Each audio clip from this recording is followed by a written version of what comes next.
To get inside the head of the cartoon monkey, it's not a hard thing to do for me, and probably not for most people. I mean, I think everybody, he kind of represents the kid-like thing that's still on everybody. And so all it really takes is writing songs about the joyful parts of life and focusing on that. It's so easy to kind of watch something and get all upset and write a song that's talking about the negative aspects of things you see on TV and whatnot. And this was kind of nice because it made me focus a little more on the joyful side of things. And I have a little 2-year-old boy too, and so that made it real easy. I was kind of vicariously, I'm always in his little mind, and that's pretty much the same thing as Curious George's mind. I used to do the soundtracks for surf films, and that was kind of a nice head start for this. I never really knew I'd get back into doing some, soundtrack things, but it's a lot different too, because those don't have any dialogue, not much at least. We kind of plug a little bit of interview stuff in here or there, but it's mostly just filled up with song. And it's sort of psychedelic. It's more about just creating a feel and rolling with it for an hour. Whereas the movie, you have to serve the plot, and I learned a lot about that with this one, because I'd write something and then I'd show it to the composer, and he'd say, it's great, but it seems like we need to focus more on the man in the yellow hat's character, because we have to keep his anxiety up through this scene, and things I hadn't even thought about. And so, yeah, it was a learning process, and it was cool to see how the songs really help a lot to shape the plot even. We did the video for Upside Down. It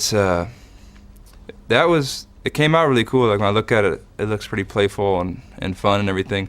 It was kind of tricky for me because I'm not very good at acting, and I was sitting in a room that was green, and there was no cute animals around me, no trees or nothing. It's just a big green room, and they put the animation in later, and basically it looked like this. There's like a bunch of kind of sweaty looking guys with like beards and stuff, and no kids or anything, and I'm supposed to act real playful and silly and like be smiling at all these animals that are supposedly around me and petting the monkey, and so that was a challenge.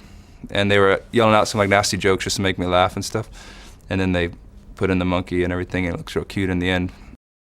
Whenever I get somebody telling me that my music has influenced theirs, it's a nice compliment, and it feels strange though, because as a person, you know all your influences. So if somebody compliments you or thanks you for the influence, you feel like telling them, well, it wasn't me, it was Cat Stevens and Ben Harper and maybe all the people that you're really just trying to emulate. And so, but it's cool. It's nice to be part of the family of people passing kind of folk music or a tradition on, and that's kind of what it is. The White Stripes is one of my favorite bands around right now, and I like all their records a lot. And We're Gonna Be Friends is a song I play live a lot, especially if there's kids around. It's like if I see a kid in the first couple rows, I always play that song, because I think it's a real sweet little love song about elementary school. And so, yeah, when it came time to the record, I'd had a chance to meet Jack and Meg, and kind of they were cool with us recording it, and from the reports I got, they liked it. And so yeah, it's cool. It's an honor to get to do that song. I think they're a great band. He's a great songwriter.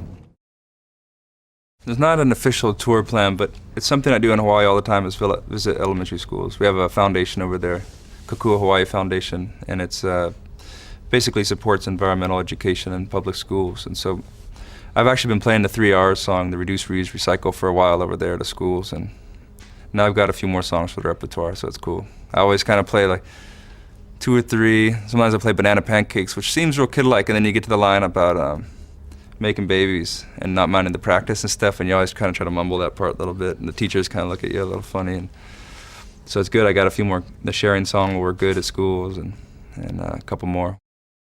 A friend of mine met the Dalai Lama, and he got a couple strings that he blessed, and everybody in the band got one, I think. And so this is one of those.